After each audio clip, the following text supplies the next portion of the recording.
Vous êtes-vous déjà arrêté pour réfléchir à la véritable signification de Pâques? Bien au-delà des œufs en chocolat et des symboles populaires, il y a une histoire profonde, puissante et transformatrice derrière cette célébration. Une histoire qui commence par la douleur, mais qui se termine par la libération. Elle commence par le sang, mais culmine dans la vie. Aujourd'hui, je vous invite à plonger dans cette histoire, la véritable histoire de Pâques. Tout commence dans l'Ancien Testament, dans le livre de l'Exode. Le peuple d'Israël vivait en esclavage en Égypte depuis plus de 400 ans. La souffrance était profonde, les chaînes étaient réelles et le cri du peuple a atteint le cœur de Dieu. C'est alors que le Seigneur a suscité Moïse en tant que leader et prophète pour affronter Pharaon et libérer les Israélites. Mais la délivrance ne s'est pas faite facilement. Dieu envoie 10 fléaux sur l'Égypte, signes évidents de sa puissance. La dernière plaie sera la plus décisive, la mort des premiers-nés. Dieu donne alors au peuple une instruction très précise. Chaque famille devait sacrifier un agneau sans défaut et enduire de son sang les montants de la porte de sa maison. Cette nuit-là, l'ange de l'Éternel passerait dans toute l'Égypte, et là où il n'y aurait pas de sang, le premier-né de la maison mourrait. Mais là où il y avait du sang, l'ange passait et la vie était préservée. C'est cette nuit qui est à l'origine du terme Pâques, de l'hébreu Pesach, qui signifie passage. C'est le passage de l'ange de la mort, le passage de l'esclavage à la liberté, de la douleur à l'espoir. À partir de ce moment, le peuple d'Israël a été libéré.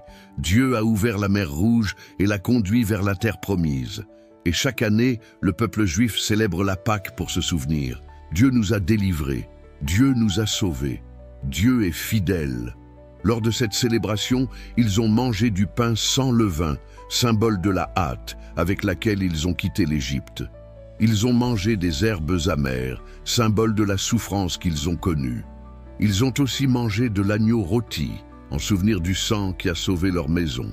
C'était une fête sacrée, pleine de sens, qui a duré des siècles. Mais tout cela n'était que l'ombre des choses à venir. En effet, bien des années plus tard, dans la ville de Jérusalem, une autre Pâque allait avoir lieu. Cette fois, l'agneau ne serait pas un animal, l'agneau serait un homme. Jésus de Nazareth, le Fils de Dieu, savait exactement ce qu'il faisait.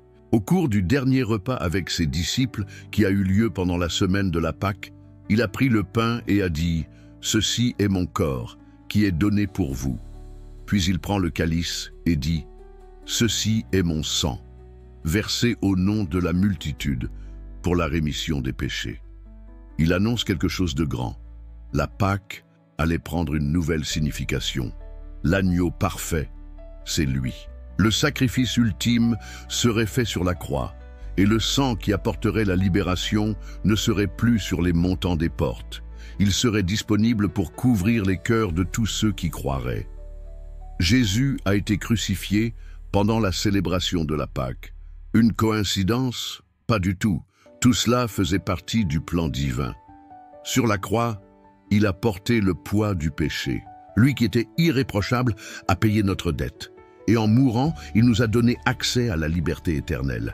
Mais l'histoire ne s'arrête pas là, car 3 jours plus tard, Jésus est ressuscité. La mort n'a pas pu l'arrêter, et cette résurrection est le point culminant de la nouvelle Pâque. Il ne s'agit plus seulement de quitter l'Égypte, il s'agit de sortir de la mort pour entrer dans la vie. Il s'agit de vaincre le péché, la peur et la culpabilité. La nouvelle Pâque, c'est Jésus. Il est notre passage. Il est notre délivrance. Aujourd'hui, nous n'avons plus besoin de sacrifier des agneaux. Nous n'avons plus besoin de mettre du sang sur les portes des maisons. Le sang qui nous sauve a déjà été versé une fois pour toutes, et cela change tout. Pour le chrétien, la véritable célébration de Pâques ne réside pas dans des symboles extérieurs, mais dans une foi vivante. Il s'agit de se souvenir avec gratitude de ce que le Christ a fait. C'est vivre chaque jour avec un cœur plein d'espoir. C'est savoir que, même lorsque tout semble perdu, l'agneau a gagné. Et grâce à lui, nous pouvons gagner nous aussi. Peut-être traverses-tu une période difficile, vous vous sentez pris au piège, comme le peuple égyptien. Mais aujourd'hui, Dieu vous rappelle qu'il y a une issue. Il y a un chemin, il y a un agneau. Et si son sang est sur ta vie, aucune condamnation ne peut t'atteindre. Vous êtes en sécurité, tu es libre, vous êtes aimé. Pouvons-nous prier ensemble? Seigneur, merci pour ta fidélité. Merci parce que, tout comme tu as libéré ton peuple de l'Égypte, tu nous as aussi libérés du péché et de la mort en Jésus. Merci parce que le sang de l'agneau nous purifie, nous protège et nous donne accès à la vie éternelle. En cette fête de Pâques, souvenons-nous non pas d'un simple événement, mais d'une vérité vivante. Jésus est ressuscité, et c'est pourquoi nous avons de l'espoir. Renouvelez notre foi, remplissez nos cœurs de gratitude et aidez-nous à vivre comme des personnes libres. Au nom de Jésus, Amen. Si ce message a touché votre cœur, partagez-le avec quelqu'un qui en a besoin. Joyeuse Pâques, que l'agneau soit vivant en vous.